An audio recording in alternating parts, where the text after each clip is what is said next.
Are you ready? This episode is going to be absolutely nuts. It's all about cheating, and we're going to ask the question, is it ever okay to cheat on your partner? I'm really sorry if this offends anyone, but this is Millennial Secrets, and this is the way that it goes. So cheating is something that affects a lot of people. You know, I'm sure you've got a friend who's gone through it, or maybe you've been the cheated partner, or maybe you're cheating at the moment. But regardless, there's no judgment. We just want to have a good chat about this and see where we all fall. So you'll probably recognise my three guests. They've all been on the show before. So from season 1, we've got April and Rum. Hi. Hello. And then from season 2, we've got lovely Hannah. Hi. So do you guys just want to talk about what you do and that sort of stuff, and then we'll jump straight into this? Yeah, sure. Yeah, go for it. I'll go first. So I'm Rum. I'm an aspiring relationship stroke mindset coach, and I am trying to be the best version of myself to also help people to become the best version of themselves, both men and women, and hopefully help them on their journey to find their one. I'm April. I don't have a job. My job is being myself. I do a bit of content. I show up. I have an office job, but we don't really talk about it. My job is just being April. Fair enough. That's Love very much that. like me. Love that. I'm Hannah. I dabble in content creation, and I don't really have a job, and that's it. I'm just living my life at the moment. So It says a lot about 2024, That's like what we millennials. need. Just Yeah. people just just doing what we wow. can. Okay. So, first question, raise your hand if you've ever cheated on someone. Half. You know what? I don't even feel bad about it. I was being treated like shit. Yeah, I think that's fair. Yeah. Do you want to tell your stories about, why you've cheated? Okay. More juicy. I don't know if mine's that juicy. It's like, okay, I was 21 and I was in my first relationship, and I'm bi, so I was dating a girl at the time. We were only a week into our relationship, and then I cheated with a old flame who was a guy. And then 2 years later, she cheated on me with a guy, but she was a lesbian. So, yeah. Oh my god, wait, so you cheated after 1 week and then you stayed Yeah, because together? I mean, we'll get into it, but I was like, oh, actually, this was really bad. I shouldn't have done that. And then Why did you do it? I wanted like a farewell to dick. That was it, basically. Oh, really? How interesting. Because That was I kind of do it. have a lot of friends that are like either bi or lesbian, and the biggest, please don't cancel me for saying this, the biggest threat always seems to be that one of you will run off with a man. And you did. Well, she You sat on a didn't man, you know. didn't run Yeah, I didn't run off. I just sat down. I mean, it was like after a week. We'd been dating for like 2 months or something, and she didn't know. She never knew. Right. So maybe she knows now. Sorry. Not sorry. You traumatized me. Go on, tell her. But yeah, so it was a guy I was like on and off with anyway. So then that happened, and I was like, I should not have done this. I want to be committed to my relationship. And then yeah, she never knew. So She knows now. yeah, she knows now. So April, why did you cheat? I have not cheated as an adult. I cheated when I was like 14. I was like a little player. Like I was so unpopular at school. But I had weirdly just like a line of boys waiting to date me. So this is actually very me now, but mine is the cheating. I would date one for a bit, I would get bored, and then I would just cheat on him with the next one in the queue. And then I would get bored, and then I would cheat on that one with the next one in the queue. They all found out because I told them, ethical cheat. Yeah. But I would never do that now. But I do, like, I'm kind of avoidant, so I don't really like get to a point with people where it's possible for me to cheat on them. So I usually am. Are you afraid of commitment? Yeah, actually, Okay. yeah. And you've never cheated? Sadly not. You haven't? Okay, so we're three slags. Yeah, I feel like I don't really have Are you not an telling your interesting story? story. I'm going to save mine for another episode. He does Okay. this. So, yeah, tune in for He that. does this all the time. Um, the juicy stuff for Okay. later. Okay. So, according to TikTok, there's two different types of cheating. There's micro cheating and having a full-blown affair. So I'm just going to read out an explanation. So relationship counsellor Deborah Cravelin explains that traditional cheating is clear-cut. The behaviour is disrespectful, dishonest and honestly unfair, With micro cheating, it's a bit more under the radar and subtle. So it can include things like text messages, private conversations, social media, picture messages, and the intention is the same, but it's just a bit more hidden. So do you think that micro cheating is something that happens regularly? Definitely. Absolutely. Yeah, I think people think it's difficult as well, because unless you have the conversation about boundaries and like what is cheating to you, Yeah. like some people would consider liking the opposite sex's photo cheating. Yeah. So unless you've had those conversations of like, oh, I think this is cheating, then probably more people than we think do it more often. That's what I think anyway. Yeah. How about you? Do you agree? Yeah, I think that's probably, very, very common, especially in the digital age. I think I've certainly micro cheated with my first long-term partner. In order to get out of the relationship. I think when I was younger, I felt like I needed to be in a relationship, like I needed someone there. I couldn't be single. So I wanted to break up with the guy I was with. He was shit. And the thing that gave me the power to do it was sort of like micro cheating with someone else by talking to him on Twitter.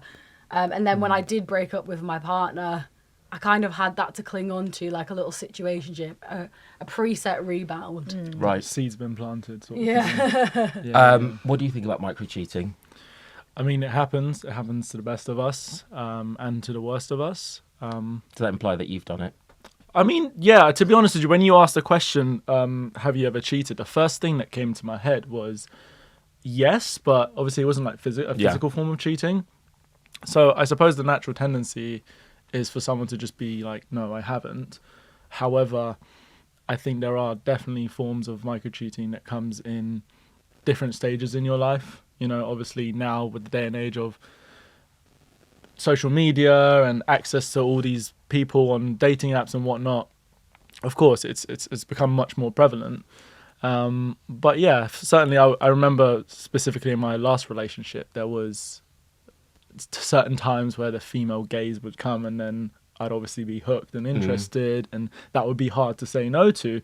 In my mind's eye, that is kind of like a micro cheat where I'm like, okay, ooh, you know, I never gotten this intention before. So One of the big things that everyone's talking about is with micro cheating is that if you're still friends with an ex, that's considered micro cheating. Oh, that's bullshit. I don't know.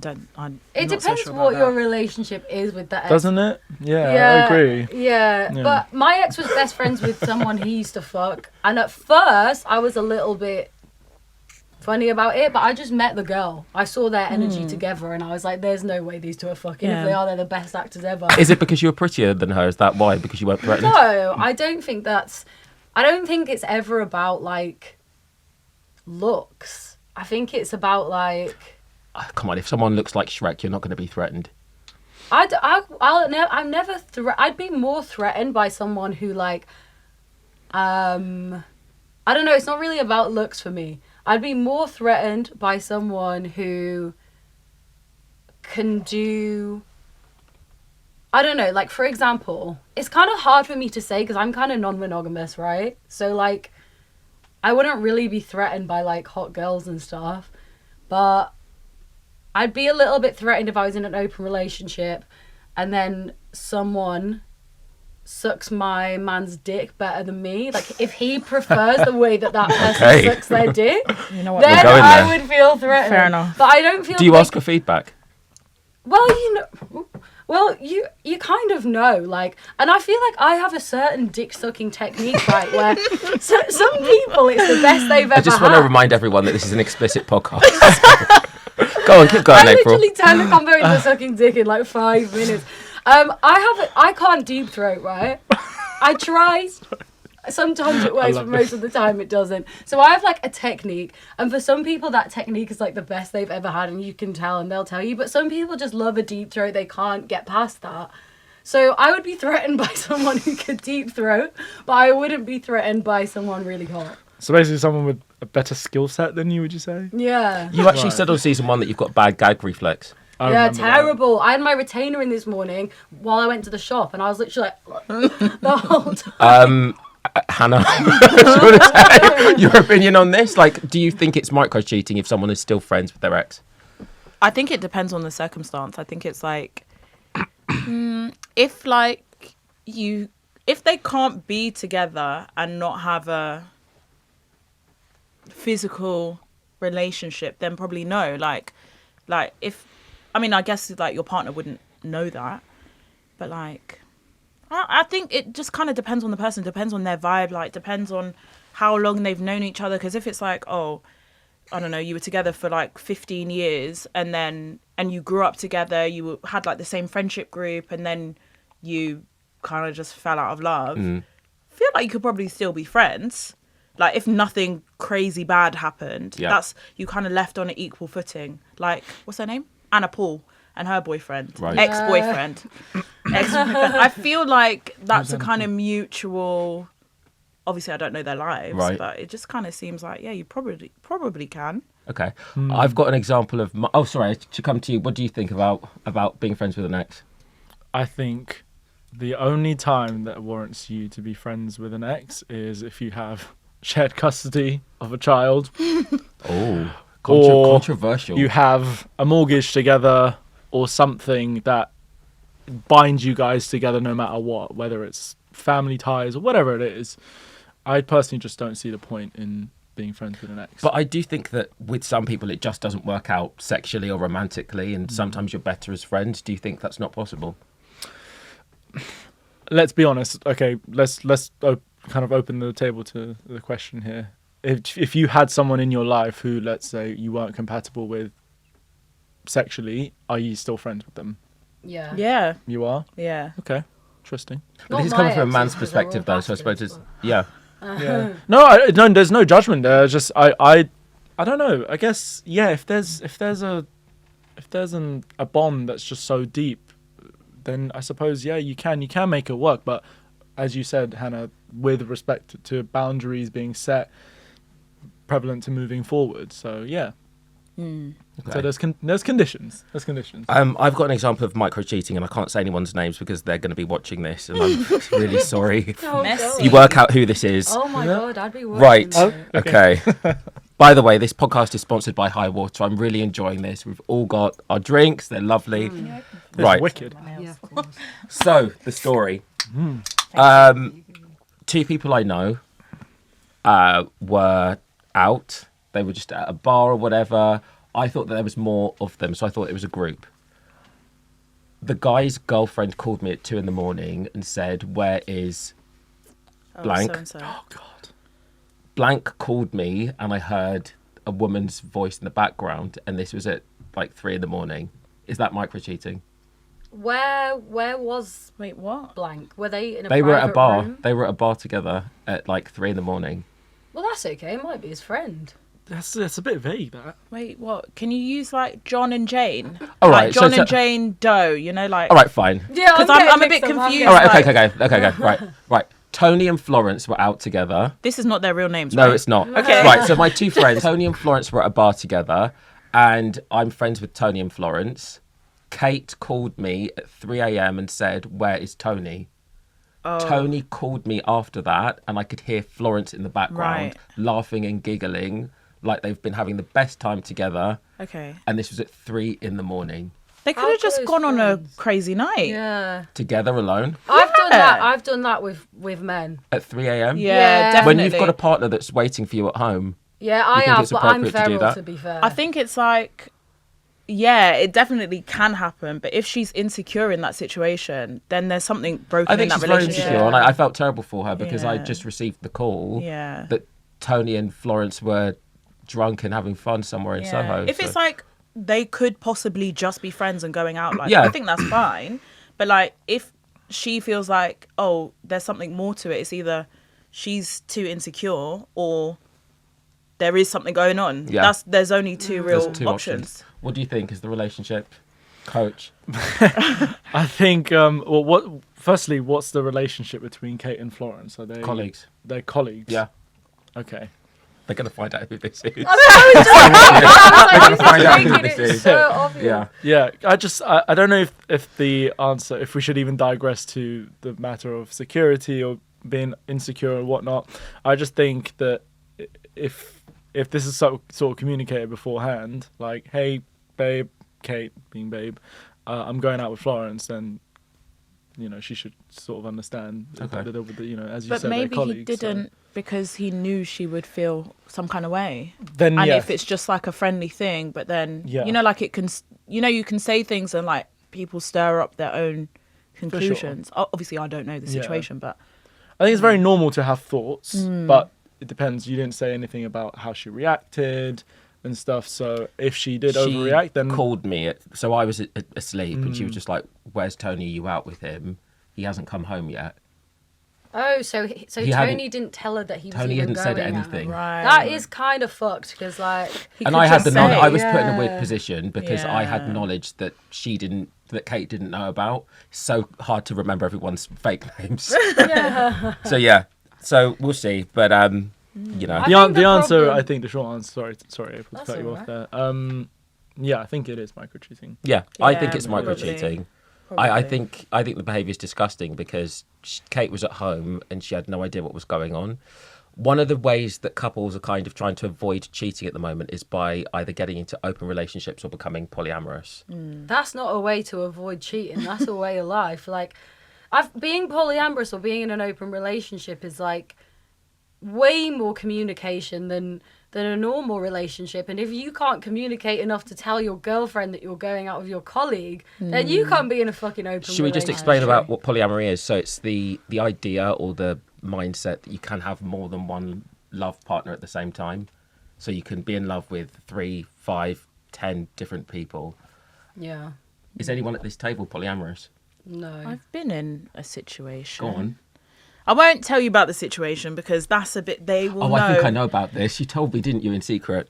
I might have done. Yeah. They will know about the situation, but it's like for me, it was just communicating that okay, this person who I'm already in a quasi relationship with, and I'm going to be dating this person and telling the new person, look, this is the situation, and that's kind of it. That like I just kept it open communication. Like this is what's happening. This is what I feel like. If you ever feel like you're not comfortable with it, let me know and we can discuss and then go from there. So, yeah, it's not, to me, that's the only way of like, just not cheating. Like, just be open. I can never really understand why people would out and out cheat physically. Micro cheating is very different though, I would say, because it is like, sometimes it's subconscious. Like, sometimes you just end up in these situations. Some people have flirty personalities. Yeah. We all know people that you've got a flirty personality. Do I? Yeah. Not in a relationship, I don't. But some people just have flirty personalities, and I don't think it means they're cheating. I think with micro cheating, it's a very Gen Z thing. This is called Millennial Secrets, but do you know what I mean? Like it's something that some people are just lovely to be around. Do you think that? So you don't think that being polyamorous or being in an open relationship can stop cheating? No, because like I think that people that cheat don't want open relationships. They don't want their partner doing the same thing. It's about power. Yeah, cheating isn't really about the sex, I don't think. I've got something to say about this afterwards. But why don't you think why don't you think that cheating is about sex? I mean, I actually don't know because I've never like knowingly been cheated on or cheated. Well, research shows that women cheat for different reasons than men. So when a woman cheats, it's more of an emotional thing. So when a woman cheats, the relationship basically is over because the research has shown that it's an emotional connection that woman has made with someone else.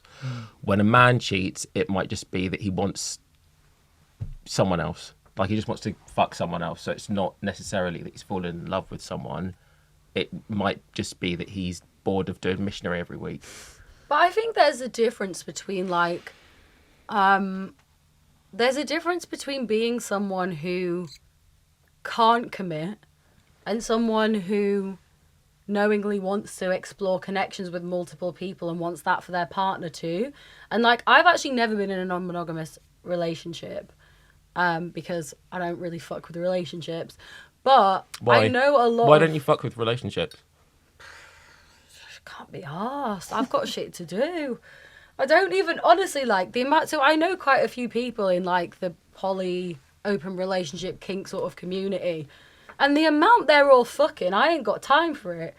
Like, the way they're being like, oh, yeah, what are you doing? I'm just setting up all my play for the week. Like, good for you, but I've got radio shows to record. Yeah. So like I don't barely even have time for sex, so I definitely don't have time for a partner. Right. So that's like it. But I know a lot of people who are open and poly, and to be honest, it's a lot of communication, and it's a lot of like going to things together and checking in and seeing how the partner's doing. And, you know, like I've been trying to convince someone that I've actually literally just been on 2 dates with to come to a party with me and watch me get fucked by someone else because he's into that.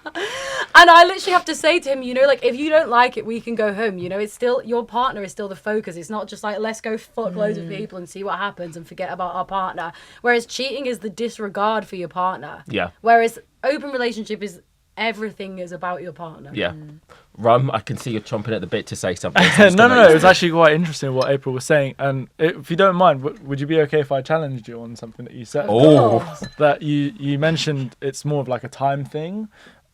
Does it not sound like it's more time efficient to have one partner as opposed to, let's say, exploring different partners, as you said, like getting someone to do something or commit to something very small, like coming to watch you, I don't know. Yeah, but that's just me personally. Like, that's not open. That's just me personally. I don't, to be honest, it's quicker for me to go have casual sex than it is to like spend a weekend with a partner and like go on long walks. And I just like, you know, I ain't got time for it. But that's just me personally. Like, no, I hear it as well. Point. I mean, with the dating scene as well, like I am on dating apps and I am going on multiple dates from time to time, and it's exhausting. Like, that's genuinely why I'm trying to channel my energy into finding one person. Why is it exhausting to go on these dates? Well, as a man, I feel like you need to take the lead, you know, organise the dates. Yes, it's nice to communicate with the other person and say, look, I'll put in the effort for one date, you put in the effort for the other. But, you know, as far as time resources go, is you definitely have to put a lot of effort in. The talking stages, my God, like I'm so bored of the talking stages. I'm just what do you want straight to into it. No, just I don't know. Like, well, my name's on Hinge. It's Rum. And the amount of times I get, so is that your real name? It's like, I literally just honestly, with all due respect, but like, or just like, oh, so what's Rum short for? Or like, where's that from? It's just like, just ask me what my favourite colour is and move on. Like, well, on episode 2, we did have a dating coach that came on, and she was just like, if you're talking to someone on an app, go on a date with them as soon as possible. If you yeah, like, I cut the crap. agree. Siobhan, I agree. Yeah, so if you are talking to someone, I do agree with that.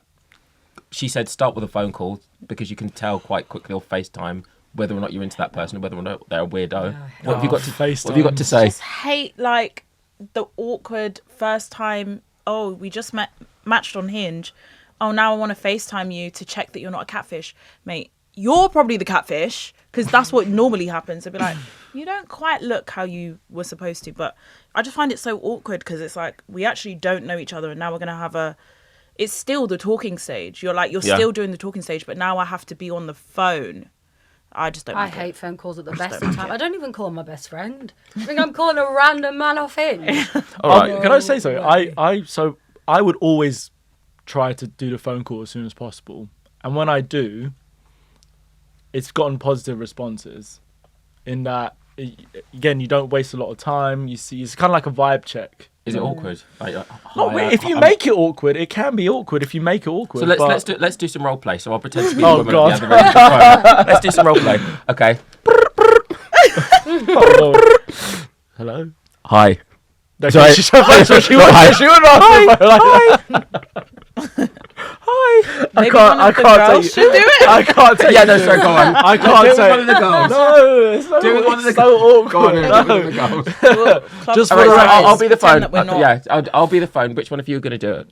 No, you do it. I don't do it. Okay, so when I stop doing the one of you have got to answer. Okay, ready? But hold on. Sorry, there's a prerequisite. I don't just call them out of the blue. We've spoken Right. about something. There's Okay, like, so I'm feeding come off on. the energy Right. of the conversation. So this is role play. This is you calling someone put me on on the Hinge. spot. Right, ready? Hi. God, that took you a long time to answer. Sorry. What were you doing? Wasn't quite near my phone. Oh, okay. What were you up to? Just sitting down. Did you do anything interesting today? Not really. Just like watched a lot of YouTube videos and chilled. What about you? What did you do Actually, there's today? a really cool YouTube channel you should check out. It's called Millennial Secrets. Hey! Yeah, you should jump on there. Well done. Very good. That was Very- good, you know. That was actually quite a good phone call. So at what point in that conversation would you have said, let's go on a date? I mean, if they pass the vibe check, really. That's Okay. kind of the lowdown. But normally, I would talk about it beforehand, like Yeah. plant the seed idea, and then like in the phone call, bring about some of the stuff that we did speak about on chat. So Okay. Can I say the reason why I don't like phone calls is because I end up having to lead the situation. It's like people call me, whereas you here, it's like kind of came in with a bit of banter, and I was like, oh, like if that was a real phone call, I'd be like, what do you mean? But I would be like, oh, like I just wasn't near my phone. Like, Yeah. For me, it's I figure, oh, I have to end up leading the conversation when I'm not even the one that called. So course, I no, I like that. So understand. maybe it's just about the kind of people. It's the energy you bring into Yeah, it, it's man. true. I'm telling you. Right. I think the men don't It bring is. enough of the right energy. Yeah. Yeah. Before we could... Oh, sorry. Here, like this. By the way, this whole time is my chair height a good? You're fine, you look great. To my right or my left? This way. Thank you. Oh, my stool. Shall I move as well? I feel like there's a big Like this? gap here. It's great. It's not Like right. this. No, Okay. I'm My going nipples are actually about to fall off. to say something quite You're cold. unpopular. I'm very cold. really? But I think it's good. It keeps you awake if it's warm in Yeah. here. Never, obviously. never get cold. This is so weird. Right. I'm going to say something quite unpopular, and I want to see how you react. But if you've been having the same boring missionary sex for years with the same partner, it's time to open it up to someone else and bring in a third. Why does that sound like Yeah. an advert? What, for myself? am I advertising myself? What do you think? Of course I'm If looking you're at the having the because they're same watching missionary it. boring They're watching sex, us. then call me Right. on 0767. Right, what do you think? If you've been having missionary, if you've been doing the same like boring, like heads banging on the thing every single time, nothing else is happening, do you think it's time? Let's say, for example, you've been with someone for 10 years, that's all that's happening. Do you invite someone else into the bedroom? Yeah, we'll just break up. Why not just talk about it first? I think that's the best That's a better solution. answer, Talk? Yeah, just talk about it and be like, I actually don't like the fact that we've been doing this, because I feel like if you've been doing it for 10 years, the other person's probably bored of it too. Like, people get bored. Some people love missionary. Yeah, that's fair enough. But like for 10 years, and say you've got kids, like one or both of you is probably going to be like, oh, I don't actually like this. So and then also like, forgot my point, sorry. It's okay.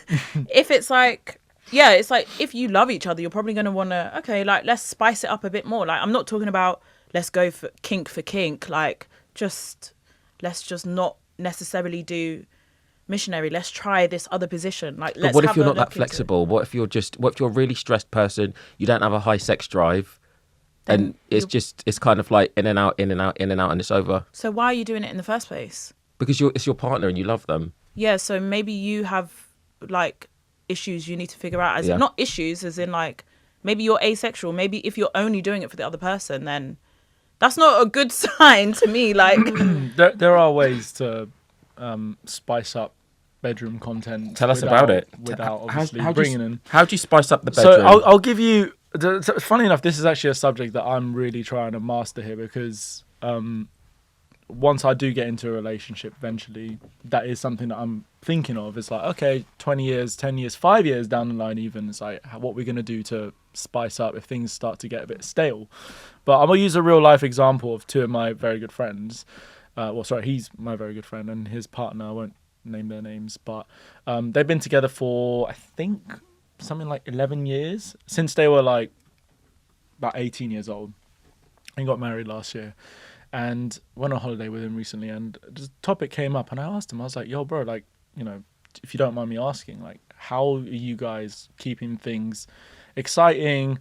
How are you doing it? What's your secret? And he's like, dude, I'll be honest, it just gets better and better with time. And I was shocked when he said that. I was like, what? Like, how's that even possible? I was like, so what kind of stuff do you do? Like, do you involve another person. That's naturally where like my mind went to. And he was like, no, but we just do things like we go to strip clubs together, and like she'll get me a lap dance, for example, and she's there watching, like vibing and stuff. And I'm like, wow, that sounds healthy in a way. Does she not get jealous or whatever? And he's like, nah, man, like she's loving it and stuff. I was like, but okay, hold on a second. What if it was the other way around? What would you do? He was like, nah, it's not happening. I was like, whoa. Poor girl, man. But the thing is, I no, think, but I'm sure he's got his. I think most mojo of on, us so- would love to be in an open relationship. We just don't want our other partner to get fucked by someone else. Well, you can have a cook. Yeah. A what? A cook. What's that? Cuck. A Like cuckold. they watch. Cuckold. Like Nah, so I should know what that is. that is what Yeah, it I'm is, right? surprised. They watch and they enjoy watching. Get with the lingo. I man. know. Okay, next one. Next, Swiftly moving on from swiftly that. moving Hold on. on, that was just getting interesting. No. Are we short with time? This is going to get interesting. Right.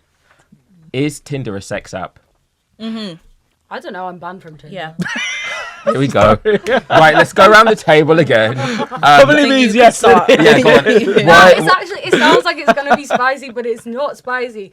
Both me and my friend got banned from Tinder at separate times, but we were both in different countries when it happened. So I don't know if it's like some bot being like, this isn't them because they're in a different country.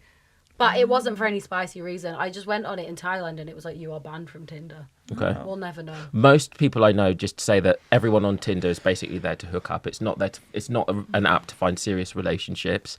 It's not there to go on dates. It's basically if you want to fuck somebody, then go on Tinder. Do you agree? That's pretty boring. Like, pretty uninspiring. I wonder what the like percentage of like success stories are on Tinder. Do you have a Well, stat for if that, anyone or- from Tinder is watching, I'm happy to have you on. Somebody from Bumble actually got in touch with me and they've given me loads of information and they're coming on the show soon. So Tinder, if you're watching, Yeah, please feel can free. you unban me, please? Hannah, what do you think? Yeah, I think yes, that is true. I was on Tinder when it first started. I don't know what year it was, but I was on Tinder when it first started, and I think, like, because it was one of the first big dating apps, because obviously you had dating websites, but dating apps is like a bit more different because it's more accessible, whatever. I think it was like this idea of, yeah, like you could have a relationship. That is not what ever happened to me. Actually, no, it happened once. It did happen once, but this was like, I was very intentional about it. But I had many hookups from Tinder. Many. Not to make me sound There's some no kind of judgment on way, this show, but Hannah. just like, that's how I met people, through Tinder. And Yeah. like, yeah. Rum?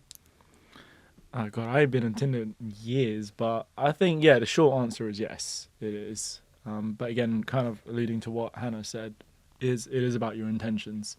So if you are on there, if you want to find someone, just put on your profile, not into hookups or not into one night stands. Short term is Yeah, or not into short term. Like, just they've got different options now. Short-term- They've got short-term is short-term hooking over to up, long yeah. term, long term over to short term. Yeah. All this stuff. Just put like life partner or something. People will know. You'll just like automatically. You'll probably just. My guess is eradicate the time wasters. So yeah. If a friend was being cheated on, would you tell them?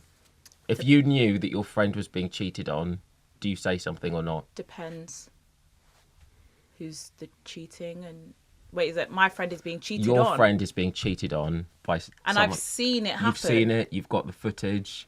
Oh, 100%. yeah, probably, I'd yeah. tell them. Yeah. 100%. But But it depends how close a friend they are. Because if they're it's like really a friend close, of a friend. no. If it's a really close. Oh, friend, yeah, of course. Yeah. You'd say something. 100%. I'd be like, sit them down, we go to coffee, whatever. Be like, you might not want to hear this, but here's the evidence that I have. But then you're the bitch because what if they say, right, you've ruined my relationship, you've done this, you've done that.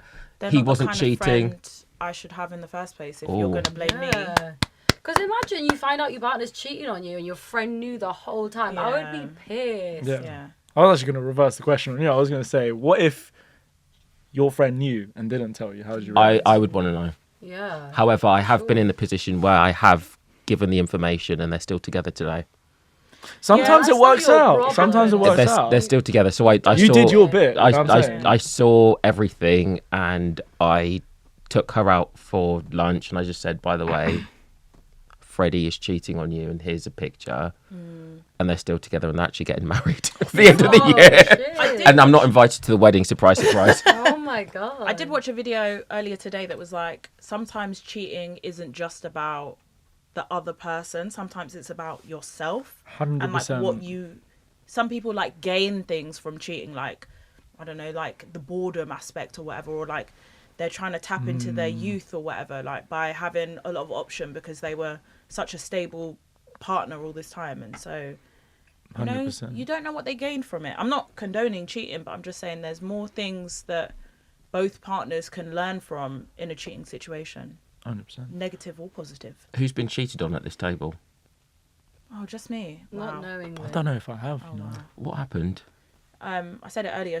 Oh yeah, but that was revenge because you started it. She didn't know, so it couldn't be revenge. She didn't know. We were in a relationship for 2 years at this point. I went on holiday with my family, and she was like lesbian, like never been with a guy, no interest in guys. And then I came back, and she had told me that she cheated on me with some guy that she worked with, and I was like, a guy? And she was like, yeah. And I was like, this really spun me because she was a lesbian. So like, why? I don't understand. Yeah, that's what happened. Wow. It's interesting what you said at the end there, where you said it sometimes is about themselves. And actually, funny enough, on the way here, I was listening to a podcast from Esther Perel, the relationship expert. I kind of actually wrote it down. And she said, if there is an affair, if someone in a relationship is cheating or being promiscuous, there is either something missing in the relationship or there is something missing in them. And often your partner is attracted, if your partner is attracted by the gaze of another person, it's not because they want to leave their partner they are with, but rather they want to leave the person that they have become. And it's not because they want to meet someone else, but it's because they want to meet another self. And there's no greater other than a different version of yourself. Do you believe that? Yeah, 100%. So does that mean you don't believe in sex addiction? Where's the link? Well, if someone has sex addiction, it's got nothing to do with their emotions. It's just they need to fuck different people all the time. Oh, that's interesting. Do you guys know about emotional affairs? Yeah. Yeah. Right. So with an emotional affair, it's got nothing to do with sex. So 67% of emotional affairs actually happen in the workplace. And I've witnessed several at work. Wow. Can you imagine And that? normally it's so let's just say, for example, it's a man and woman. They are the two that always go out for lunch together. They're really close. They confide in each other. So they'll tell each other things like, oh, you know, at home it's so hard. It's so difficult. Normally, if you're in an emotional affair, the office normally thinks that you're together or something's going on. And most women have said that took this survey that an emotional affair is worse than a physical affair. Yeah. Do you think I an would emotional agree. affair is worse than a Right. physical affair? From a woman's standpoint, actually, even from a man's standpoint, yeah, 100%. I think so. What do you two think? I think, yeah, probably. But then I just think about the fact that you're in that person's proximity so much more than you would be in your partner's. Like, we work 8-hour days, so it's kind of gonna happen that you're gonna have a deeper attachment, not necessarily deeper, but like you're gonna have a strong attachment with somebody you work with if you get on. And 100%. But it's the and whole. that's a bad thing, but it's also not, if you know what I mean. But like, it's the whole thing that person at work is the shoulder to cry on, whereas their actual partner isn't. Or they'll go to that nice new restaurant that's opened with their colleague and not with the person that they have at home. It's priorities, man. So you go to work, you spend, as Hannah said, you spend 8 or 9 hours of your whole 24 hours in a day in the same proximity with a person. And, you know, you come home, you spend what, maybe 4 or 5 hours max before bedtime. And that's you exhausted. So obviously you're going to have more energy and just confine in the person during the day because so much more things are happening during the day and you're just coming home to basically nothing, essentially. Wow. That's why it's so important to work on your relationship so that it doesn't matter where you go, what situation you're faced in, you can always never falter, basically. So April? Well, I just think you can have friends at work. You know, you could can. spend But 8 this is hours a deep. day This is with your deeper than a friends. friendship. This is. Yeah, I think I'd be fuming. I would actually be fuming. Especially someone from work. I'd be like, all you see her do is spreadsheets. Oh, she's going to be doing more than spreadsheets. She'd be spreading somebody else's sheets. Spreading these I don't sheets. know. I'd lose respect, like, in a way, because I'm so, like, I'm going off on a mad tangent, I suppose, but I'm just like, for me, the workplace is like the least sexy place you can be. I don't think I could ever fancy someone at work. Like, just seeing them in a work setting just makes it not sexy for me. So if my partner had like a standard 9 to 5 and they fancied someone from the office, I'd be like, But what if it wasn't a 9 to 5? What if it was like, yeah, that's true. They might have a slay job. yeah, what if it was like, I don't know, you work for London Fashion Week, like you're a fashionista or God, whatever. then they would. Yeah, there'd be lots of sexy people to fall in love with around. I don't know. Yeah, I'd be. There's a lot of fuming. sexy people at the office. I don't know what offices you've been to. No, I'd be fuming. I would be fuming about it because I think for me it's like it's about everyone's values. But I personally like, even though think I'm non-monogamous, I'm still exploring it. But I'm not polyamorous. So for me, like having a deep emotional connection with someone is like that would really hurt me because I don't feel love for multiple people. But I do, like when I'm in a relationship, Do you feel love? I do want to fuck other people. Do you feel love at all? Like Yeah. you've been in love before? I've been in Yeah. love, yeah. But I still want to fuck other people when I'm in love. So I'd like that's not as bad for me if I'm in a monogamous relationship and someone fucks someone else, best believe I'm still dumping them because it's not about the sex. It's about the lack of respect to you and your agreement. But I would find an emotional affair worse, and I would kind of make me feel like they didn't love me anymore. Wow. Fair enough. Wow. Well, that's cheating for you guys. If you're having an affair, please comment. Yeah, out yourselves. Yeah. I mean, I've outed 2 ex-colleagues, so I don't know. Guys, you'll just say your social medias. We'll start with you, and we'll go from there. Instagram is St. Jeannie, and then you've got TikTok, which is Miss Endive. I'm Slaypril everywhere except Instagram, where I'm April X Winters because some bitch took Slaypril. I'm coming for you. For me, simple. It's Coach Rum on Instagram. That's it. Brilliant. Thank you so much for watching. This episode has been sponsored by High Water. It is a delicious hard seltzer, sparkling flavoured alcohol. It's 93 to 99 calories per can, and it's only available online. So please check it out. I'm so thankful. Thank you, High Water, for sponsoring this podcast, and I'll see you on the next one.